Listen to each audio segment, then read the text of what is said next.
What is up, everybody? We are live. We're getting ready to start at 5. We're going to start at 5 on the dot. It is going to be a fun episode today. We've got a lot to talk about in terms of NBA trades, the impact of LeBron passing Kareem, Super Bowl prediction stuff, as well as a Padres extension. So full episode today. So join in. I want to hear you guys' thoughts and opinions. But we will be over on the YouTube channel as always. And come hang out in the chat. I want to see what you guys have to say about what's been going on in the sports world. So we'll see you over there. Peace.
Ladies and gentlemen, on this 5th day of July, in the year 2050, I, Lady Gillespie, am proud to present to you Toothless Hawkins and his Robot Jazz Band.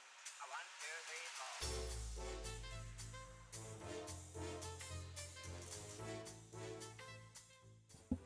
3, 4. All right, ladies and gentlemen, we are live.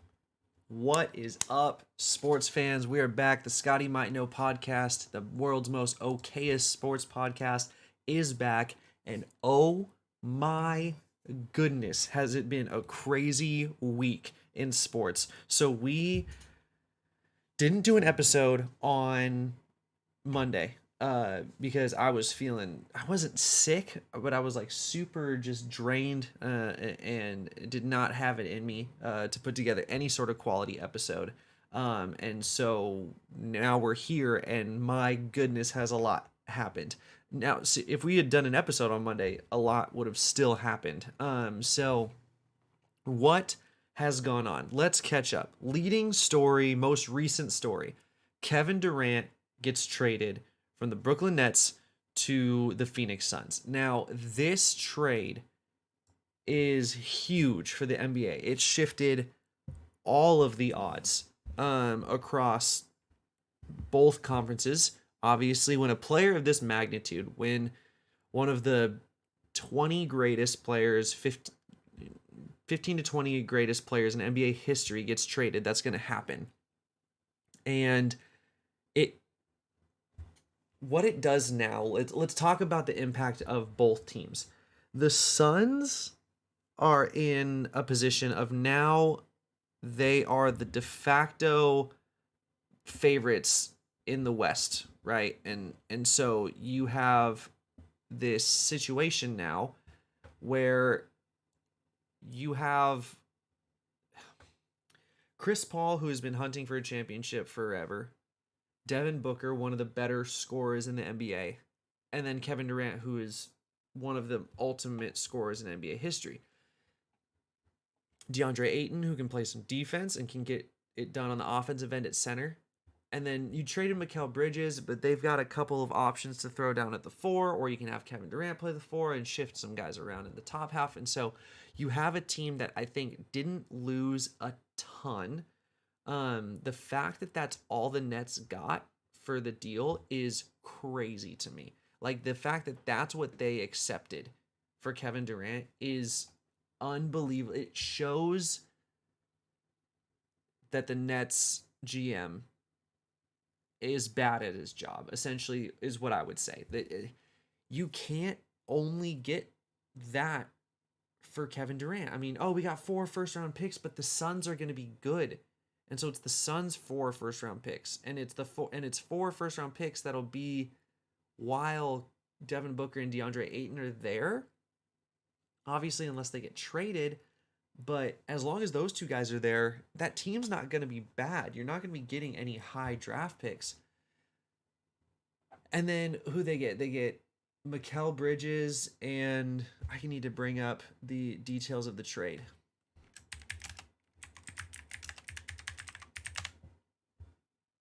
Jay Crowder, Cam Johnson. So Mikal Bridges, solid young player. Cam Johnson, we'll see. Jay Crowder, older utility type player. And then not only did the Suns get Kevin Durant, they also got TJ Warren. And then 4 first round picks for the Nets that aren't necessarily going to end up being much. And it puts the Nets are in a, I don't understand what they're trying to do. They just went through a series of events from the moment they got KD to the moment they traded KD that shows a complete lack of how to be an NBA GM.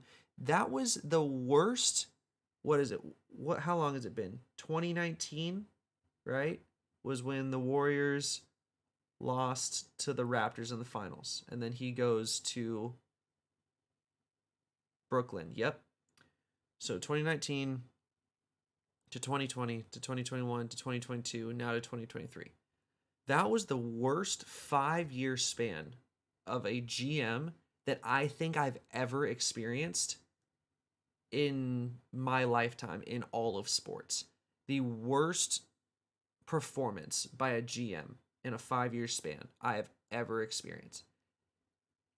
You picked up Kevin Durant, you picked up Kyrie Irving, and then you swapped head coaches, and then you picked up James Harden, and you brought in a different head coach, and then you traded Harden and brought Ben Simmons in right when he needed surgery. And then you trade Kyrie and then trade Kevin Durant, and now you're back to what you were before they got Kevin Durant, which was D'Angelo Russell, Jarrett Allen. You had a lot of like solid players that were overperforming, or you had them operating at a higher level because they had a good role. And now you're right back to it. But now with older, worse players, like it, all you did was get worse from 2019 to now with a whole bunch of drama and money spent in the middle. I don't know how that GM still has a job right now. If I was the owner of that organization, I would be unbelievably angry, and rightfully so. I You spent 5 years and a whole lot of money to get worse than what you were in 2019. Um and oh, we got 4 first round picks now. And what was it? A pick for Kyrie as well. Those aren't going to end up being anything. And I might be wrong on that. You might strike gold, but historically, if you're operating outside of the lottery, which they're going to be because the Suns are going to be in the playoffs as long as Devin Booker and DeAndre Ayton are there. If you're operating in the non-lottery draft picks, you're not finding franchise changing stars. And so now you have the Nets just out in no man's land, and I don't see them getting out anytime soon. I guess we'll see what happens, but that was insane. And then again for the Suns, you're in a good position now. Nobody in the West was pulling ahead of anybody else. It was this whole just conundrum of mediocrity from all the Western teams. And now you get a chance to really pull ahead.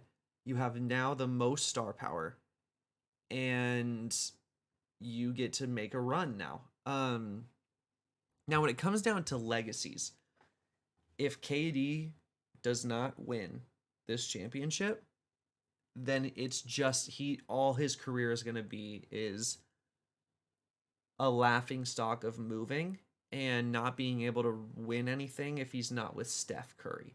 If when he was it will show that Kevin Durant was never able to win anything as the best player on his team. And that's saying something because, again, Kevin Durant, I would argue, is probably in the top 20 at least, if not 15 NBA players of all time. And he couldn't win a championship if he was not the second best player on his team, right? Because when he's with the Warriors, don't talk to me about who was better on the Warriors. It was Steph by far. You can go look at all the winning percentages when they didn't have Steph and all the winning percentages when they didn't have KD while they were on the same team together. And those two absolute discrepancy of winning. So he could not, if he doesn't win it this year, which is the last year of his contract or second to last year of his contract. Essentially, if he doesn't win a championship with the Suns while he has Chris Paul and Devin Booker on the same team, it's going to be, yeah, you couldn't win when you were the best player on a team. And it's going to really hurt the ability for him to sneak into the top 10 and really be viewed as one of the pinnacle players of all time. He's still one of the best scorers, maybe the best scorer we've seen. But when it comes to winning, he just couldn't operate with teammates. And it shows from even when he was on the Warriors. There was just too much drama when he was there. And not that there isn't now, but he just can't seem to get right with teammates. And ever since he left OKC. And I don't know, it's crazy. We'll see what happens. I would say that I am now officially scared of another team in the West as a Warriors fan. All year, they haven't been doing well, but I think the Warriors at least had the ability to beat every team in the West in the playoffs, and now I don't know if that's the case. We'll get to them in a second. So you have the KD trade. Those are my thoughts on that. Now you have Kyrie to the Mavs. This is a dumpster fire. This is a horrible, horrible dumpster fire in the making. If I am involved in any part of the Mavericks organization management, that is above the GM, I am looking at the GM and going, what in the world are you doing? If I'm Mark Cuban, I'm getting ready to fire that guy. This will be, I think Nick Wright is the one that said this. This is going to be not the first domino, but really the first significant domino falling of when Luka is going to leave the Mavs. When he does leave, because he's going to leave, this will be the first significant thing that everybody looks back to, saying like that was really the first piece that fell that broke apart this relationship. It's not gonna work. They're not making a run. They might get to the playoffs, but they'll be bounced in the first or second round. They have literally zero defense on their team now, and their two primary scorers don't work together well in the same offense. What this does allow you to do as a Mavericks team is have an ability to run an offense when you need to rest Luka, which does help because now you don't have to play him as many minutes and you don't have to. I wonder what the point differential is when Luka is off the court. It's probably massive. And now that's going to shrink. But you have no ability to play defense. And when you go up against someone who can play defense, you're in trouble because you literally have no other options and you're dealing with two ISO ball guys. And so you can slow down. I'm not saying anyone can straight up stop Luka, but you can slow down Luka with hard defense and then slow down Kyrie with one-on-one defense. And no one else on that team is going to do anything offensively. And nobody on that team is playing any defense. So it's not going to work. It's James Harden and Russell Westbrook all over again. It's the dribble brothers, and it's not going to work. And when they make it to the playoffs, if they make the true playoffs, I'll be interested to see if they make it out of the play-in. But if they get one of those top 6 seeds, it's going to be a first or second round exit. They're not making a run. So that's not going to work. And it's weird to me. Here's the other part about the Nets that's weird to me.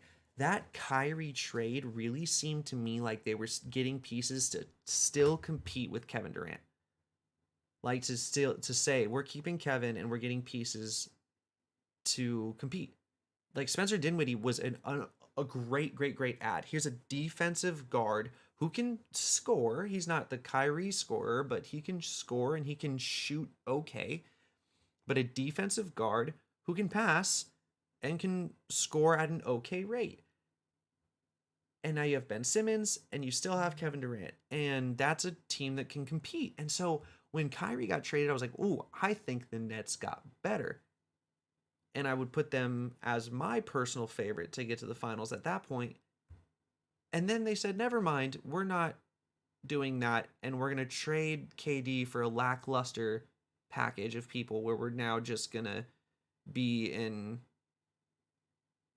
maybe play-in contention, if not worse. Like, what is that team now? And if I'm Ben Simmons, oh my gosh. If I'm Ben Simmons, as soon as I see that KD was gone, I would be calling and be like, me next, get me out of here. Because now it's me and Spencer Dinwiddie, and a whole bunch of nobodies. And Ben Simmons has to have shooters around him to be effective, and he doesn't now. So I don't know what the Nets are doing. I don't know what the Mavericks are doing.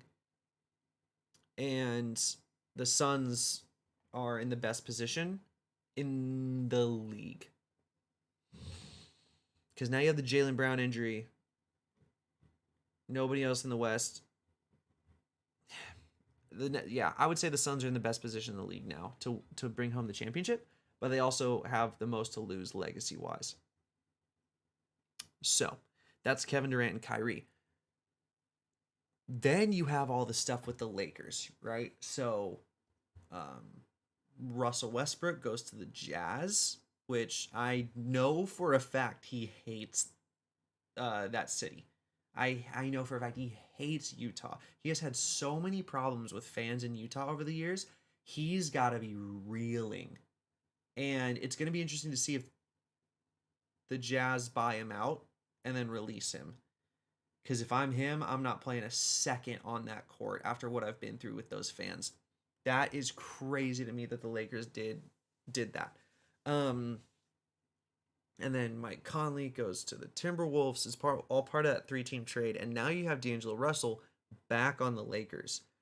I think that's a better fit than Russell Westbrook. Um, but here's the other interesting one: is you finally got rid of Patrick Beverly, and you also got Mo Bamba, which is a very interesting and I think a piece that could really work with LeBron because he's developed range over his years. He plays good defense and he allows you to space the floor and leave room for AD to work inside as well as um LeBron to drive and kick if he needs to Mo Bamba.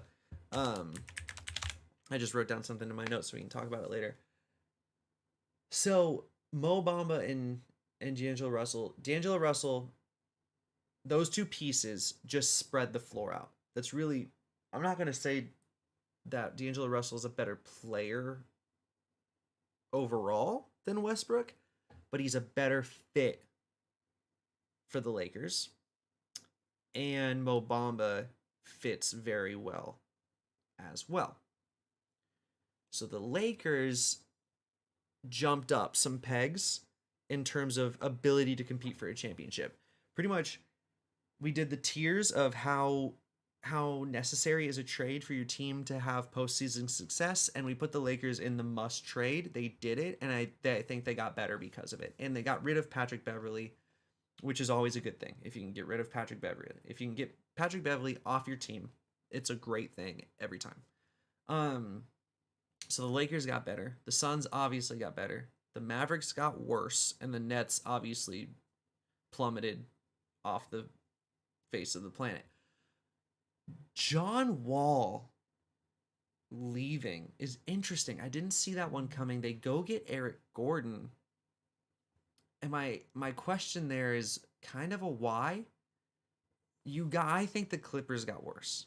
So I think it's a money thing. I think they made that move to avoid paying more of the luxury tax. I don't know how much. I don't know all the financial situations surrounding the Clippers.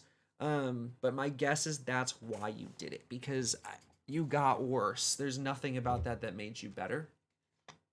But I guess John Wall's back with the Rockets and Eric Gordon is now in the Clippers.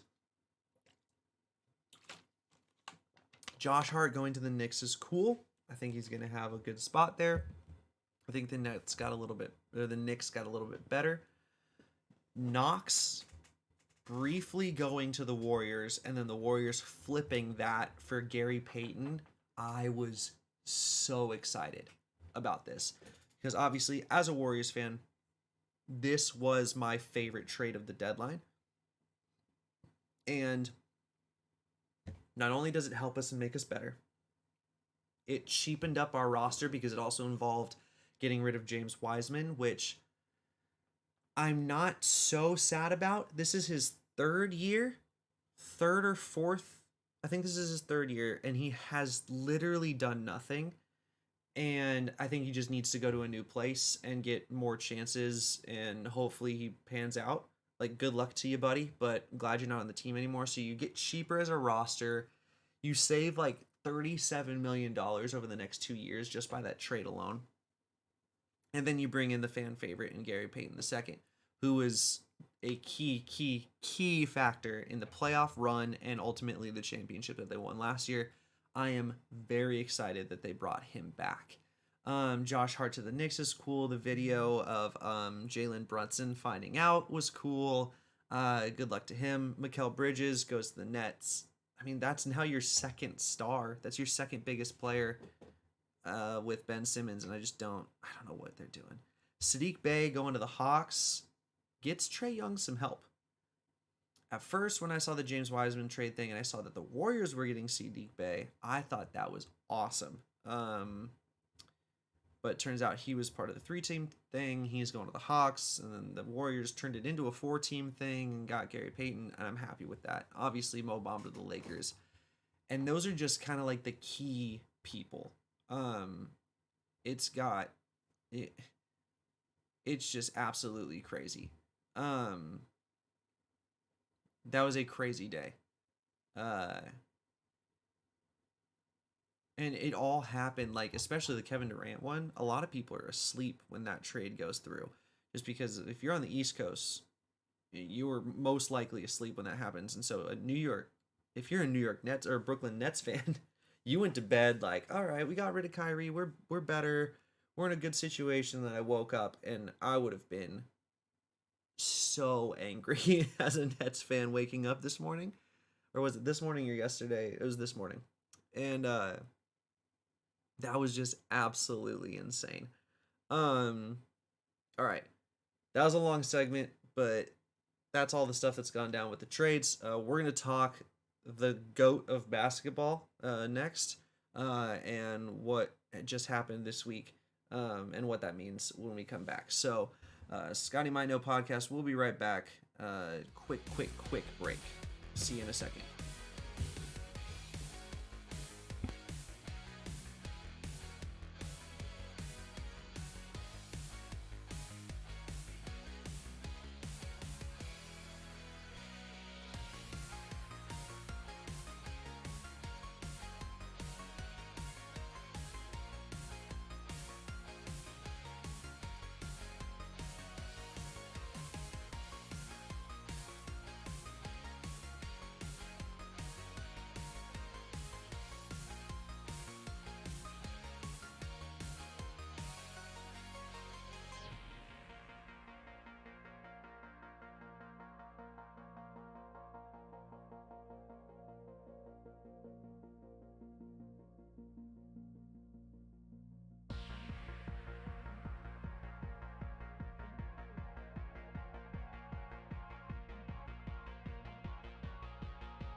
Welcome back to the Scotty Might Know podcast.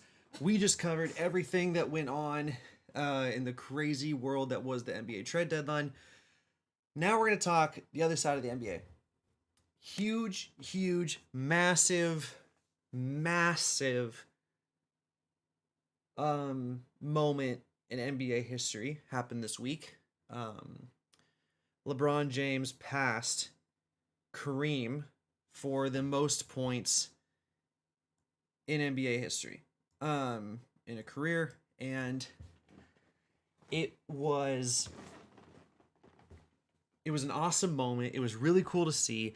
He had his family there. He came into that stadium dressed up all nice. He invited everybody. It was just one of those moments where you knew he's gonna get it. And it was so cool to see. Every point that he scored, the crowd's just roaring, and then obviously he gets it, and everybody goes insane. They stop the game. They have the celebration. They have Kareem there. They have Dwayne Wade there. They have Magic Johnson there. Interesting note, who wasn't there? Because everybody else who was someone that isn't in the league, that wasn't actively playing on another NBA team or playing another game, was there. Except for the false GOAT, Michael Jordan. It was such... here's the thing that makes me laugh about Jordan, dude. Jordan and his brand, they are so... They are truly intimidated by LeBron. And you can see it by just stuff like that. Dude, MJ, show up. It's the most impactful record that has ever been broken in NBA history. Be there, dude. Like, and you can just tell that Jordan and his brand, and he doesn't know what to do when it comes to LeBron, and him being there would show support, and that he's the GOAT and not him. And you can just tell that even Jordan knows, like, yeah, no, this guy's it.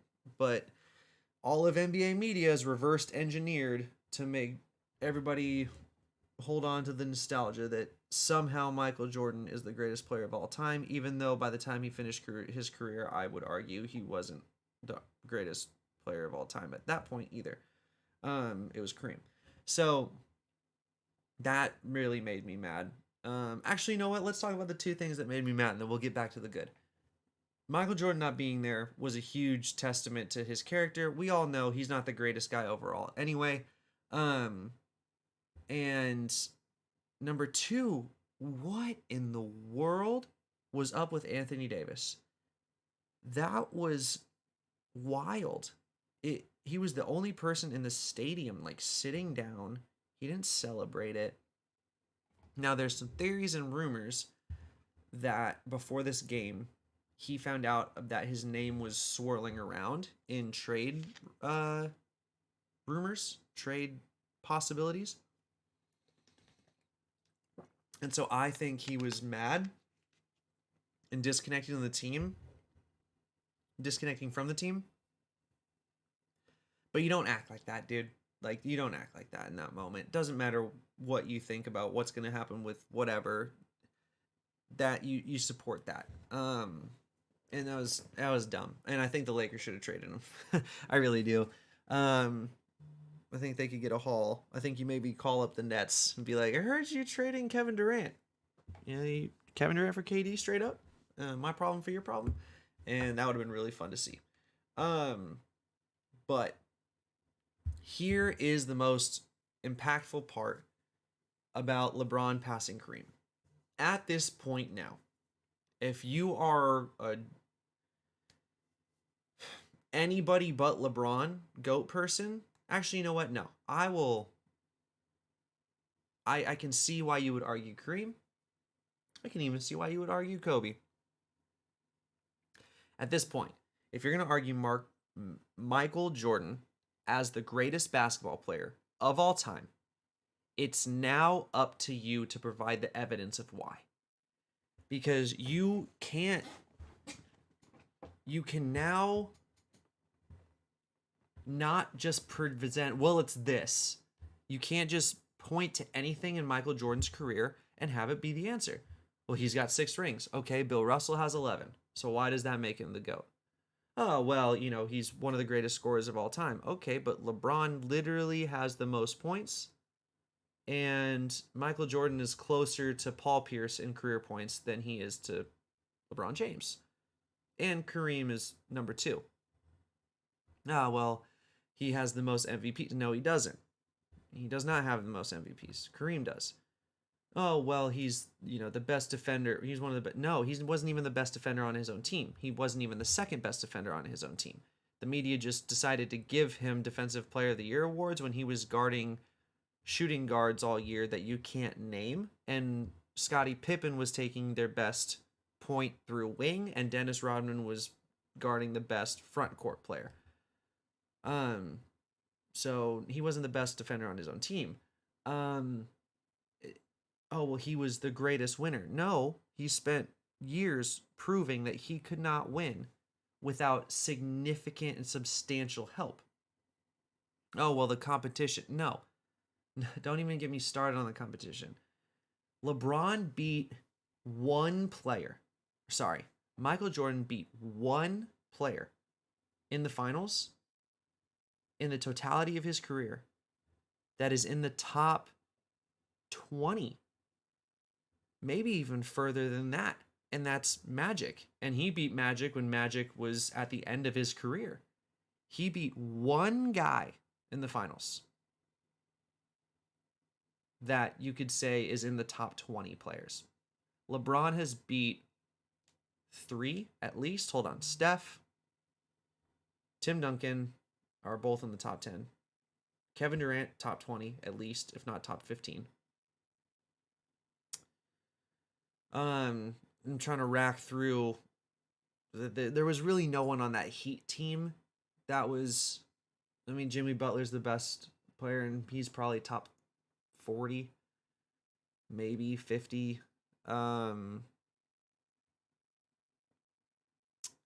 Second greatest shooter of all time. and Klay Thompson. Mono, Tony Parker, whatever. So yeah, you had 3. Dirk maybe is Dirk in the top 20? He didn't beat Dirk. So I would say he's beat 3 top 15 players. LeBron beat 1 that's in the top 20, and it was at the end of his career. I keep saying LeBron. Michael Jordan. All right, let me restart this. Okay. Michael Jordan beat 1 player in his career in the finals that you could say is in the top 20 of all time players. LeBron has beat 3 players that are all in the top 15. So you can't argue competition. You can't argue rings. You can't argue points. You can't argue scoring. You can't argue passing. You can't argue defense. Because even if you take away the awards, again, Michael Jordan was the 3rd best player on his team in terms of defense. Guarded the 2nd best front court player because Scottie always guarded the best front court or back court player.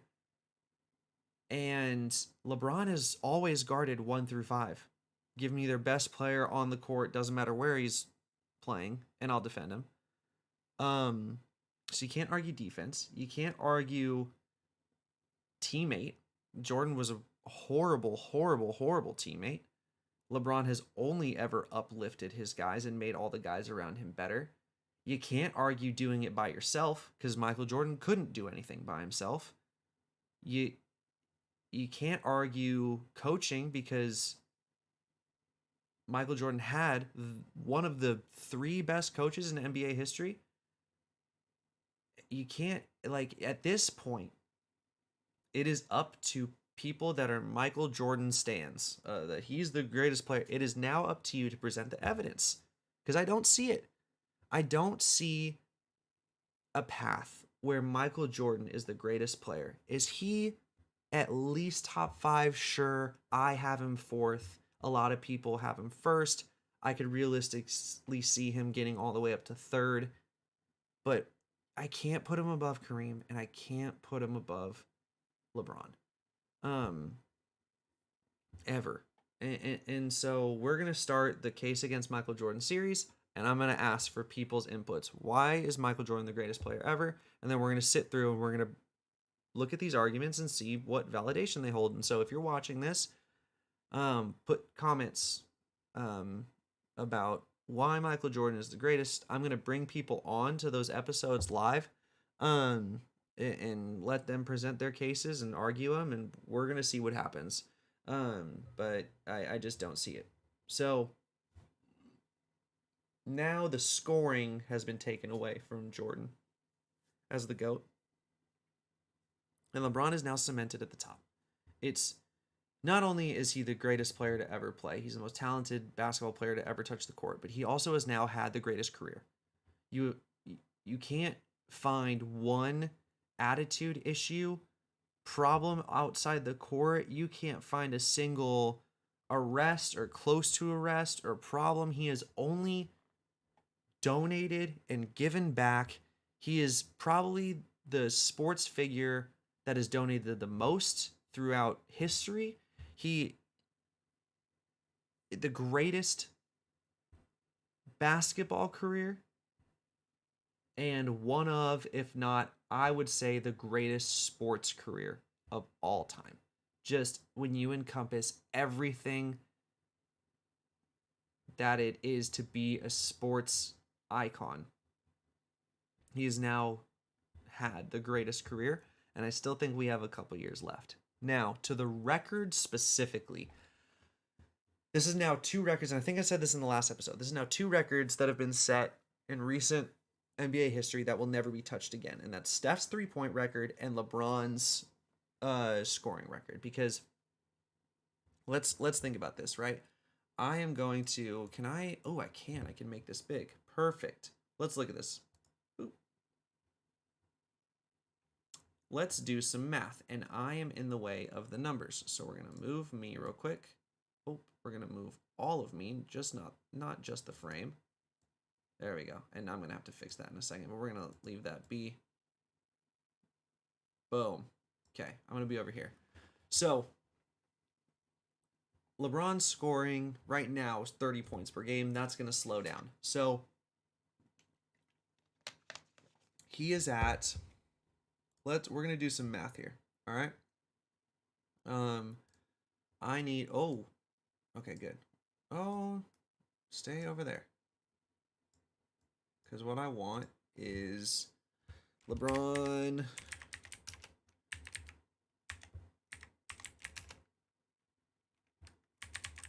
scoring totals. He's now at 38 390. Okay? So that's our number. Let's say for the next he only plays 2 more years, right? And he averages 60 games in those seasons and he averages not 30 but more like 24. Let's go with 24 points a game. So we're going to go 24 times 60 times 2 more years of that. Okay? So we'll say that's his next 2-year total. We add in the 38 390. We're going to sit at above 40,000 points. All right? I would say that's a pretty good scenario. No injuries, no whatever. Let's say there's something happens or he plays less game, and let's call it an even 41,000. Okay? Let's break down the math of why this record's not ever going to get touched again. Because let's say the average career of great players in the NBA probably sit at 20, somewhere between 15 to 20 years. So let's best case scenario. Let's go for 20 years. All right. So that's 2,050 points a season, right? That's how many you have to play. 20 seasons, 2,050 points a season. And let's say nobody's playing 82 games anymore. But let's say someone does. Someone somehow, miraculously, does not miss a single game for 20 years. Okay? So we go. They would have to average 25 points every game for 20 years and not miss a single game. Now, let's say they do miss games. Okay? So we'll bring that back to the 2050 that it was. Let's say through injuries and through resting and whatever, that they average 70 games every season, right? And that's accounting for long injuries or rest seasons where they play a little bit more. They just average 70 games. That's almost 30 points a game for 20 years. Okay, let's round it down and just call it 29. That no one will ever touch this record. And that, again, that's if LeBron plays 2 more years of around 24 point average for 60 games is what we called it, right? So it could end up being more than that. This is gonna never be touched again, and it just shows the impressiveness of LeBron's record. And now what it does is 20 years from now, 30 years from now, 40 years from now, as time goes on, the idea that Michael Jordan is the GOAT is going to become a laughable feat. And because the nostalgia is going to slip away from all these people that say, you got to just trust me, or you had to be there, you had to see him. And people are going to look at the numbers and the realistic aspect and be like, no, Michael Jordan is good. He's really, really good. He's great. He's one of the 5 best players, but no, he's not the best. It's clearly LeBron. And people can also say, no, it's Kareem. And I'm not going to think you're crazy for that. So that, I think the significance there is the fact that that record's never going to be touched again. And now for the rest of history, no one's going to be able to look at him and say that he's not at least one of the 2 best, and anybody with, you know, some historical knowledge of what he did, and how he did it, look at it and say he's not number one. I think you just locked that in. All right, so that is all of the NBA spectrum. We're gonna take a super quick break so I can take a couple of drinks of water, and then we're gonna do a Super Bowl prediction. So we'll be right back in just a second. Thank you.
All right, welcome back. It's Scotty Might Know podcast. Here is my official Super Bowl prediction.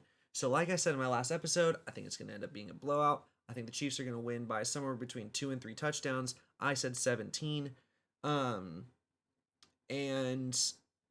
I was kind of looking at all the different like betting lines because, like I said, I like to look at those to like predict like how the whole thing is going to go.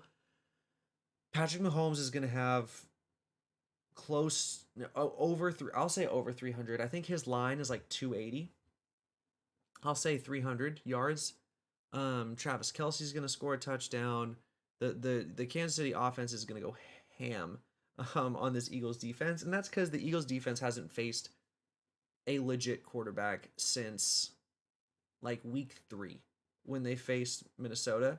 Sorry, they haven't beat a legit quarterback since week 3 when they faced Minnesota. Aaron Rodgers was having a horrible year, and he put up 33 on this defense.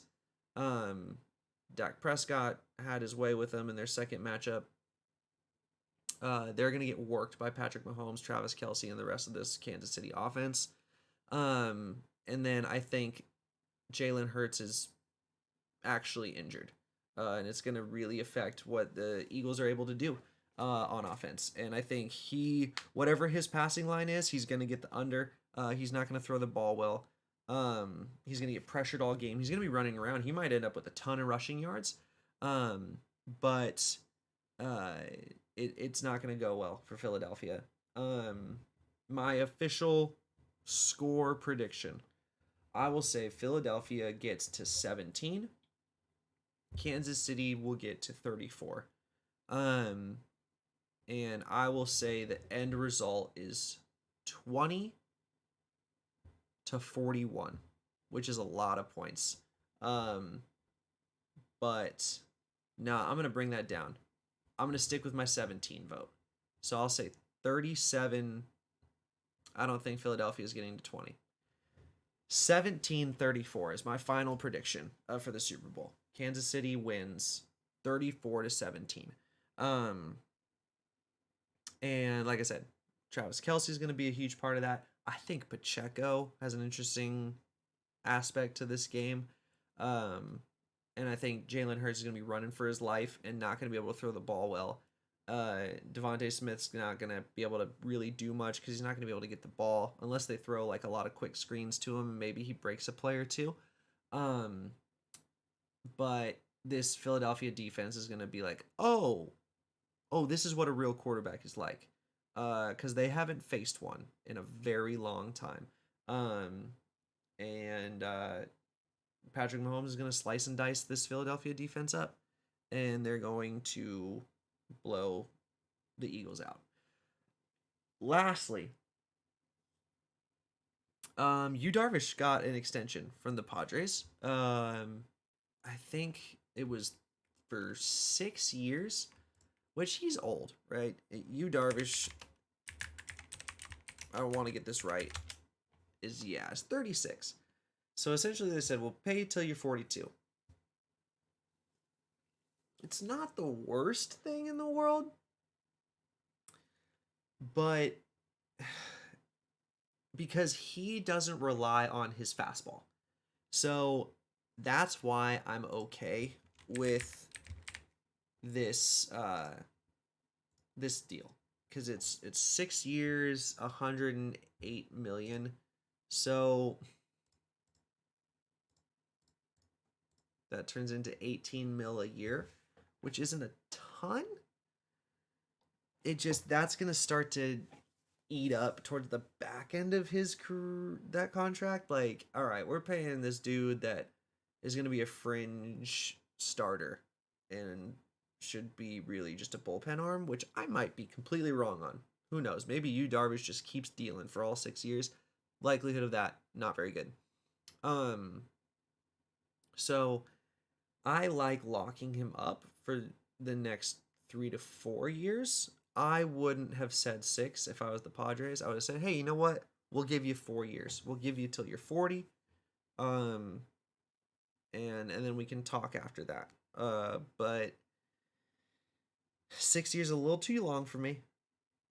18 mil isn't bad for the right now. 18 mil is horrible for those last 2 years. But we get Yu Darvish for at least for those last 4 years that I think he has quality pitching. That's good for us. Now we have him and Musgrove, as well as Tatis locked up for those years, right?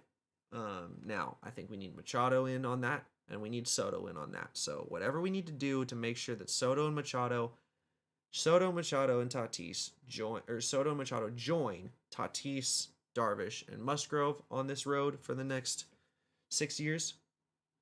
We need to do that. And like I said, if it means trading, getting rid of Xander Bogaerts, then it means trading and getting rid of Xander Bogaerts, and I'm okay with that. So we'll see what happens with the Padres. After the Super Bowl, I'm going to bring on 2 of my friends, and we're going to do a ton of MLB predictions. So I'm really excited about that, as well as the case against Jordan is coming up. But other than that, I hope you guys have a great Super Bowl weekend. Please stay safe. Enjoy the game, the halftime show, everything that surrounds the Super Bowl. It's going to be a very fun weekend. Enjoy it, and we will see you on Monday to break down what happened in the Super Bowl. Like I said, 34-17 Chiefs. See you on Monday. Peace.